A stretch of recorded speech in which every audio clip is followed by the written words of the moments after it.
¿Qué tal? Buenos días. Muchas gracias a todos por acompañarnos en esta mañana lluviosa, particular de la época. En nombre de la Fundación Amparo, del Museo Amparo, les damos la más cordial bienvenida al primer proyecto del año que estamos presentando. Chantal Peñalosa Fong, Otros Cuentos Fantasmas, curada por Virginia Roy. A las dos les agradezco estar con nosotros y por un gran proyecto. Agradezco también a quienes están conectados por conectarse, obviamente. El día de la rueda de prensa comentaba que Chantal participó en una exposición que hicimos en el 2018, creo, 2018-2019, que tenía que ver con la migración, creo que se llamaba Cuentos Migrantes. Entonces, desde ahí ha habido un interés particular por su trabajo en el museo y se desarrolla ya, finalmente. Fue una exposición con un proceso de producción relativamente corto, a los 3 años que generalmente estamos acostumbrados. Esto se generó el año pasado y creo que cuando las cosas se acomodan, funcionan perfectamente. Quiero agradecer a la Galería Proyectos Monclova por su apoyo, su colaboración para la realización del proyecto, como siempre, al equipo del museo por su trabajo, que son quienes hacen posible que esto suceda. Gracias a ustedes también y los dejo con Chantal y con Virginia. Hola a todas, bienvenidas a esta presentación y a esta conversación que tendremos con Chantal sobre la exposición que hemos trabajado y que se está mostrando aquí en el Museo Amparo. Antes de nada, quiero también brevemente agradecer, obviamente, al Museo Amparo y a Ramiro por la confianza en este proyecto, a Teófilo también por el apoyo incondicional en esta aventura de estos meses y al Museo del Amparo, Carolina, a Sergio, a Silvia y al inmenso equipo que no solo por su profesionalismo, sino también por la dedicación y por el entusiasmo y cariño que han puesto en el proyecto y que ha sido un lujo y un privilegio poder trabajar aquí.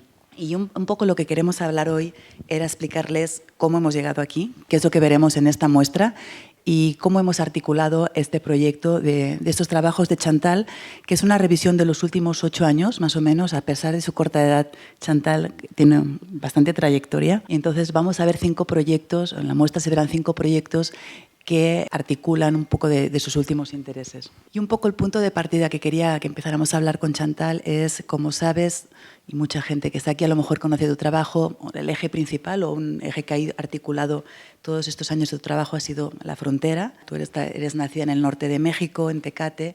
La frontera atraviesa tu obra de muchas maneras, de muchos registros, desde las obras que veremos ahora aquí en la muestra, pero también obras primeras en las cuales trabajabas con testimonios de gente de la comunidad de allí, hablando de espacios que habían desaparecido, centros comerciales, tanto de testimonios como de objetos, ¿no? Como la pieza del garage, en la cual tu interés residía un poco en qué pasaba con esa desaparición, esa pérdida, ¿no?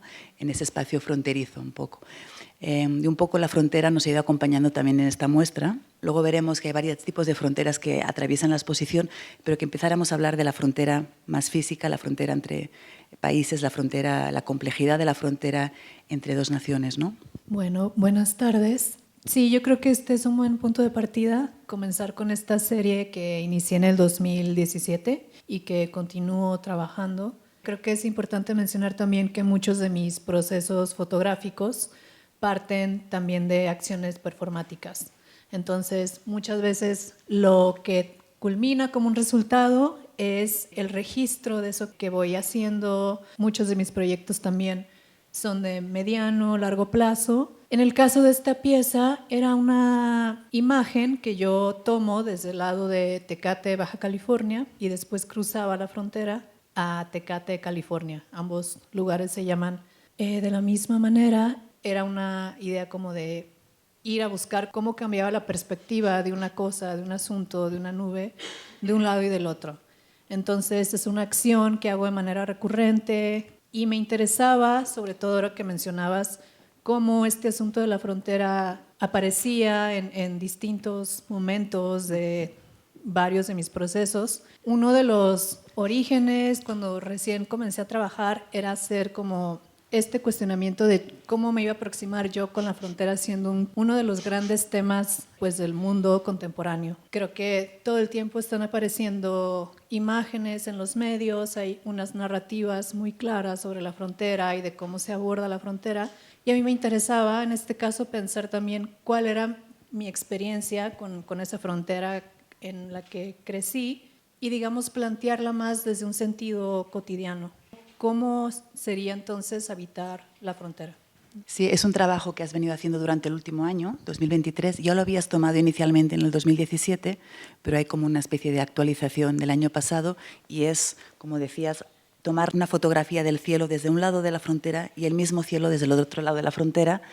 Y es todo un año, no es cada día, pero son varios meses en los cuales, en esta relación poética, en este diálogo entre frontera, espacio, imaginación y cielo, cruzas, digamos, de un lado a otro, ¿no?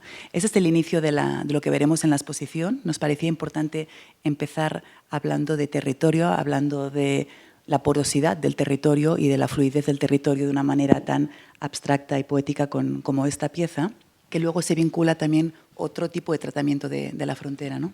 En esta recurrencia por ciertos ejes en mi trabajo, pues también busco de qué posibilidades hay para representar esas ideas. Y otra de ellas, pensando también en esta dicotomía, en este espacio, había una idea que tenía desde que era muy pequeña, que cada vez que cruzaba la frontera percibía como si el aroma y el aire cambiaran.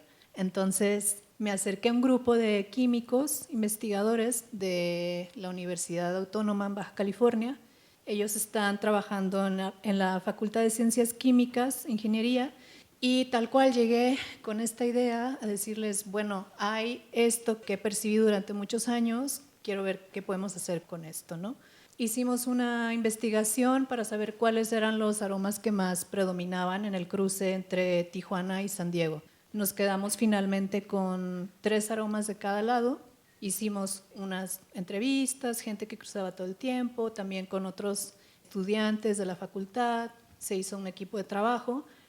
Y del lado mexicano nos quedamos con un aroma a basura en descomposición, a smog, como auto, humo de auto, y tacos de carne asada. Y del lado de Estados Unidos encontramos que había un aroma bastante predominante de plantas que crecen en el freeway, que son unas salvias nativas, lavandas y otro tipo de plantas, así como plástico, como auto nuevo, y papas fritas de McDonald's. Fue también con una respuesta recurrente. Y bueno, al final nos quedamos con estos destilados, estas fragancias, y que también la idea es presentar, y me interesaba también esta idea de esta información que está contenida en el aire, ¿no? Que es casi invisible, pero que nos habla mucho de un aspecto cotidiano y también de cierto tratamiento sobre la basura que cambia de un lado y del otro, aspectos que tienen que ver con la vegetación también de la región. Si vemos en Google Maps, es muy claro, ¿no? Como se ve de un lado más verde y más café del otro. Entonces, todos esos aspectos me interesaba que están contenidos en el aire y que hablan de lo que ocurre día a día en ese cruce. Partiendo también de esta idea de cómo has trabajado y cómo se refleja en la exposición, esta idea de frontera desde lo cotidiano, desde el habitar esa frontera de alguna manera y entendiendo la frontera no como una pura delimitación cartográfica, que también lo es obviamente, sino también como este espacio de intersticio, ese espacio intermedio entre algo. Hablábamos también de qué otros tipos de fronteras existen y qué otros tipos de acercamientos a estos espacios como liminales. Y algo que has venido trabajando también recientemente y que es el cuerpo principal de la exposición es sobre estos espacios espectrales, estos espacios donde la realidad y la ficción se mezclan de alguna manera. Este proyecto, que es más amplio, que se pudo ver también en la Ciudad de México hace unos meses, parte en concreto de un género literario chino, en donde hay esta mezcla entre ficción y realidad. Sí, bueno, este es uno de los cuerpos de obra más recientes que he estado trabajando. Es una investigación que parte, por un lado, de un asunto autobiográfico. Parte de mi familia materna llega a México de China con todo este grupo de migrantes que principalmente vienen como mano de obra y también otros asuntos comerciales, ¿no? Cuando mi familia llega, está este periodo de campañas antichinas que abarca entre 1911 hasta mediados de los 30 y todo ese asunto marca drásticamente o radicalmente la historia familiar hasta la fecha. Por otro lado, había todo este asunto que me interesaba desde la literatura, sobre todo de un género literario que originalmente se llama Chiwa Saosho y que se traduce como registros de lo extraño, y que es un género que recopila historias fantasmales, historias que ha visto la gente, anécdotas de seres o eventos extraordinarios que no tienen como una explicación, que nadie entiende. Entonces, todas estas compilaciones crean este género que algunas personas dicen es también uno de los orígenes de la ficción en China. Me interesó este cruce al estar revisando archivos públicos sobre todo este asunto de la diáspora y ese periodo de la historia en particular, de cómo todos estos grupos y campañas antichinas se referían a este grupo, ¿no? a esta comunidad. Encontraba que tanto en las historias de estos registros de lo extraño, estas historias fantasmales, y en los archivos, que están en el Archivo General de la Nación, pero también en otros archivos en Baja California y en el sur de California, estos comités hablaban de que ya había llegado el apocalipsis, que eran estos seres abominables, que era esta fiebre que había llegado, esta enfermedad, estos seres extraños. Y entonces me pareció que había ahí una relación por el hecho de que esta historia también en México ha quedado relegada a un asunto casi fantasmal, ¿no? O sea, es una historia que no es tan visible y que tiene ese aspecto que también dentro del archivo ha quedado relegada lo oculto. Sí, justamente a mí lo que me encanta de este proyecto es este paralelismo que haces entre la historia oficial y la historia íntima de tu familia y cómo en ambos casos hay esta amenaza o este miedo que está permanente tanto en el relato literario como en el relato escrito de los cuentos antichinos y que se refleja en varias de las obras, ¿no? Por ejemplo, en este video que veremos luego en la muestra, que se llama Fong, que es tu apellido materno, hay esta carta que escribes casi de manera íntima o de manera abierta a tu familia sin destinatario, en el cual hay esta deriva en las calles de San Francisco, en el barrio chino de las calles de San Francisco, que es una de las grandes comunidades chinas en Estados Unidos, y en donde buscas de alguna manera en contraposición con esta amenaza familiar, porque de hecho, como estaba relatando, la familia se dividió, los hombres emigraron a Estados Unidos perdiendo contacto con, ¿no?, familia materna de mujeres que se quedaron en México. Y hablando también de ese linaje femenino, otra parte que se concreta en esa dicotomía entre las dos historias, la historia oficial, la historia íntima, el relato, que es algo también importante que no hemos mencionado el título, que se llama Otros cuentos fantasmas, esta voluntad tuya de crear una narrativa, de crear un relato, de crear una historia, ¿no?, que es importante, que por eso queríamos destacarlo en el título, y la idea del fantasma, la idea del espectro, la idea de este ser que se desvanece y que desaparece de alguna manera. De ahí el título de la muestra, Otros cuentos fantasmas, se refleja muy claramente en este cuerpo que hablábamos, que tiene como 3 y 4 elementos, ¿no? El vídeo que mencionábamos antes, estos dibujos que hiciste en colaboración con tu abuela. Mi abuela es la primera generación que nace en México, entonces a ella ya no le toca conocer China, nunca viaja, por cuestiones de protección deciden pues que ya no se va a enseñar el idioma, y así sucedió con muchas otras familias también. Sin embargo, hay pues muchas tradiciones que permanecen arraigadas, ¿no?, y que todavía están presentes.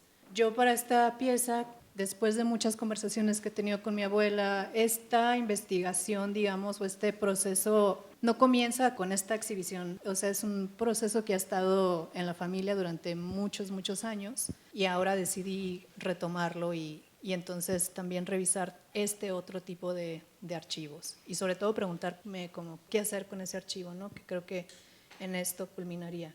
Para esta pieza en particular, lo que yo hacía con mi abuela era preguntarle cómo se imaginaba China. O sea, lo que yo quería saber era cuál era la China de mi abuela, básicamente. Entonces hice un archivo de imágenes, de paisajes muy clásicos de la pintura china, y con un programa de inteligencia artificial, bueno, estos archivos son de uso libre, mi abuela me iba narrando, yo iba seleccionando algunas de sus descripciones, y esas descripciones las utilicé para después generar estas imágenes que luego son intervenidas con acuarela. Me interesaba también con esto jugar con este sentido de pensar que eran dos archivos, es decir, el archivo que yo estoy utilizando pictórico y el archivo también imaginario de mi abuela sobre un lugar que sí existe pero no conoce. Entonces, de alguna manera estos se vuelven paisajes fantásticos sobre un lugar real que ya tienen en su imaginario, ¿no? Y que no existen, o sea, bueno, existen en su imaginación y en el tratamiento que tú hiciste, pero son lugares que no son lugares concretos, ¿no? Son lugares, Sí. como decías, imaginarios, y que también tú tratas con gouache de color azul y de color verde, haciendo también alusión a un tipo de pintura china, o sea, también hay una referencia específica a una tipología en la pintura china de paisajes. Sí, que hay este uso de color que también dentro de esta historia de la pintura se refiere a esta paleta de lugares tal cual, que existen en la realidad, pero en su representación terminan siendo una ficción. Y que justamente enfatiza perfectamente esta idea de cómo a partir de la migración de esta familia, que es el reflejo de muchas otras familias que también, y comunidades que también migraron, cuáles son los límites de la imaginación, qué imaginamos, qué conocemos, cuáles son los lindes cognitivos de la propia imagen en nuestro vivir, ¿no? De alguna manera. Esta es otra pieza que también se relaciona con este proyecto global, se llama Algodón. Es una pieza que hiciste en relación a la planta del algodón, que son propias de esos campos agrícolas, ¿no? De trabajo, en donde las comunidades chinas de principios del siglo XX vinieron a trabajar básicamente, y en la que yo creo que de una manera muy poética y muy bonita relacionas la propia materialidad de la planta, aludiendo por un lado a la fragilidad del algodón, ¿no? Cosificada ya aquí en el bronce, y aludiendo también a esta manera de encapsular o de cosificar y de hacer permanecer esta planta que es el símbolo también de esta historia. Ahora ya lo he explicado yo y no te he dejado explicar nada. Y aquí volvemos al archivo, ¿no? Bueno, esta serie de imágenes son una de las tantas que me encontré revisando estos archivos públicos. Estas en particular para mí eran interesantes por el aspecto de haberlas encontrado en una carpeta como muy oficial con todos estos documentos, y que este primer encuentro haya sido con imágenes que también estaban desvaneciéndose, ¿no? Entonces no me encontré con la imagen original, sino con una fotocopia. Hubo algo de eso que me interesó, sí, este aspecto estético, pero también el hecho simbólico de que estuviera revisando una historia que por sí misma es oculta, que está medio enterrada dentro de la historia oficial en México, y que además sus imágenes también estuvieran desvaneciéndose. Eso me decía algo. Entonces decidí quedarme con no pensar o retrabajar las imágenes originales, sino estas que tenían ya este aspecto también espectral. Y son archivos de algunas de las primeras embarcaciones chinas en las costas del Pacífico. Sí, alguna vez has hablado también de cómo son imágenes borradas, ¿no? Son imágenes que desaparecen por el propio tratamiento de la trama, de la fotocopia y de la propia historia, ¿no? Que de alguna manera no se conoce. Esta es una de la presentación que hubo en la Ciudad de México del proyecto. Aquí, digamos, las fotografías que veíamos, y cómo estos elementos desde la propia intimidad de tu abuela, desde el trauma familiar que conlleva también, desde la historia oficial, se van engranando en esta presentación de alguna manera. Porque digamos que algo que también expresa la exposición es un poco las varias derivas que tiene la migración, un poco como esta frontera geográfica que hablábamos, imaginativa que hablábamos, también conlleva consecuencias sociales y políticas, como es el exilio, ¿no? Como es la migración, y eso es lo que venías trabajando un poco en esta pieza de Zacatecas. Sí, más que hablar del asunto de la migración tal cual, en bruto, pensaría que en el caso de Zacatecas, por ejemplo, era trabajar más sobre como ese halo que queda una vez, sí, como que este asunto ocurre. ¿Qué pasaba con estos espacios que quedan en abandono, ¿no? Que cuando la gente se va, ¿qué pasa con esos objetos, con esa geografía, con ese espacio que estaba lleno de vida y de repente ya no está? Entonces, esta pieza es como un recorrido a esos espacios en una de las zonas rurales en Zacatecas, y es lo que se presenta. Es una aproximación muy poética y casi meditativa de esos espacios íntimos, donde, como decía, están abandonados, desolados, y el tiempo queda como suspendido, ¿no? Y un poco también quién va a volver a habitar esos espacios, ¿no? ¿Qué otra posibilidad de reencuentro se encuentra en esos espacios, ¿no? Y siguiendo con la idea de frontera, como hablábamos de la parte cartográfica, de la parte más de la realidad, ficción, el último proyecto un poco de la muestra ahonda también en la ficción que supone el abandono de un espacio también, y cómo el cuerpo desaparece de ahí de alguna manera. Sobre todo ahora me gustaría que habláramos también de la noción del paisaje, ¿no? Que es algo que también recorre mucho tú. De hecho, si se han fijado, hay pocas presencias de personas concretas. La manera en la que trabajas es a través de la ausencia, de la presencia de la ausencia de alguna manera, y en buscar cómo habitar de nuevo estos espacios, la importancia del lugar, la importancia del paisaje.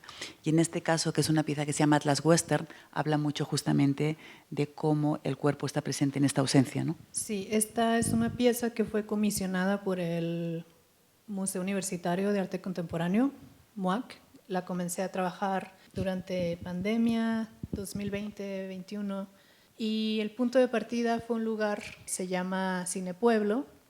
Este lugar fue un set pensado para hacer películas western ahí en la frontera. Se empieza a construir y se termina a finales de los 70s, cuando ya está listo todo este pueblo vaquero, que estaba también pensado por la proximidad que hay con Hollywood, y pues era esta idea de, bueno, el paisaje es el mismo de ambos lados, traigamos todas estas producciones y que este derrame económico se quede de este lado, ¿no? Me interesaba también como el hecho de trabajar ciertas narrativas que propone el género, que pasaría también hablando del paisaje, ¿no? Narrativas que tienen que ver con la colonización del territorio, con ciertas violencias. Entonces lo que sucede es que una vez que se termina, ya no hay interés de parte de directores por hacer westerns. Entonces ya no se filma nada y se queda como un pueblo fantasma, básicamente. Regreso y empiezo a, de alguna manera, trabajar lo que sería cumplir el sueño del lugar, por decirlo de alguna manera, que era filmar un western. No filmé un western, pero sí escenas. Hice como un reenactment, una recreación de escenas emblemáticas de películas de este género, sobre el paisaje, sin actores y nada más utilizando lo que quedaba de estas ruinas, de este espacio. Entonces lo que hicimos fue una grabación de escenas de manera minuciosa, copiando exactamente los movimientos de cámara y dejando como referencia los audios originales de las películas. Otro de los aspectos de este proyecto es que yo planteo otra hipótesis de por qué probablemente este set ya no se utilizó. Y más allá de que fuera el hecho de que el género entró en declive, es que pensaba que probablemente estos cuerpos que aparecían dentro de las escenas ya no necesitaban una ficción o un set cinematográfico para suceder. ¿Qué quiere decir esto? Me encontré revisando medios, leyendo las noticias. Para mí era como muy importante o interesante ver que las imágenes con las que se registraban aspectos sobre violencias actuales correspondían a los mismos fotogramas de las películas, es decir, había una relación en términos de composición, de cómo acomodar la cámara, de cómo retratar, que eran exactamente las mismas imágenes. Entonces, para mí era como esta también hipótesis de decir, bueno, quizás para explicarme como esta violencia que está presente en la cotidianidad, podría ser que estos cuerpos que veo todos los días salieron como también de un aspecto ficcional. Hay otros registros dentro de este proyecto con los que trabajé, más allá de la imagen en movimiento, que son unas notaciones, es un tipo de notación que se llama Laban. Esto lo hice en colaboración con Raimundo Ruiz, que es un experto en Laban, y que es un sistema que también estudié durante varios años con una coreógrafa. Entonces, este sistema funciona como una partitura musical, pero pensada para registrar movimientos corporales. Entonces, estas notaciones pueden ser reinterpretadas. Cuando se expuso en el MUAC, hicimos una serie de performance donde un grupo de danza joven reinterpretó estos gestos de escenas western. Era una manera también como de presentar un documento sobre, por un lado, estos cuerpos que aparecen en la imagen cinematográfica, pero también podría ser que aparecerían en una nota periodística. Y luego está ahí la relación con las esculturas, ¿no? Con otro tipo de presencia corporal, que es el negativo, ¿no? Tú lo que trabajaste son, como estabas explicando ahora, de esta gestualidad del western, ¿no? Como estas poses de cuerpos se traducen a este tipo de esculturas que es el negativo de ciertas actitudes del género cinematográfico, ¿no? Por ejemplo, esta era una persona que había caído, porque habían disparado, hay algunas que están con las manos, ¿no? levantadas, hay como una serie de codificación también de la presencia de estos cuerpos a través de las esculturas. Y al cerrar la exposición, veréis que se empieza y se cierra con este proyecto que sí es el más reciente, que presentaste el año pasado en la Bienal de Mexicali, que se llama Asunto China y que sigue con la investigación de la migración china y del imaginario. Son diferentes frases de descendientes de migrantes chinos que tampoco han estado nunca en China, a los cuales les preguntas cómo imaginan ese país con el cual tienen obviamente vínculos familiares, tradicionales, históricos, culturales, ¿no? Y son frases hermosas que hablan de una amplitud de proyecciones de estas personas en imaginarse en este país, desde elementos de la alimentación, del paisaje, del comercio, ¿no? Y que tú reproduces de alguna manera replicando ese formato de rótulos de restaurantes de comida china y que por primera vez están incluidos, digamos, en el espacio expositivo, ¿no? Es una pieza en proceso donde he estado igual hablando con otros descendientes migrantes chinos. Entonces era como pensar ese mismo procedimiento de cómo generar un imaginario a través de las palabras, como de cómo es esa imaginación acerca de este lugar del que se habla todo el tiempo, pero que en realidad nunca hemos estado allí. Y esa es la exposición. Es un recorrido que hemos hecho rápidamente para entender esta propuesta de Chantal, de estos otros cuentos fantasmas, estos espacios espectrales, estos espacios intermedios, estos espacios que suspendes de alguna manera. Hay un juego de espacios y de lugares, pero también hay un juego de temporalidades que espero haya quedado claro, de estas superposiciones de tiempos entre pasado y presente, ¿no? Y cómo resignificas desde tu propia cotidianidad todas estas situaciones. Y vayamos a ver la exposición. Gracias por venir. Gracias.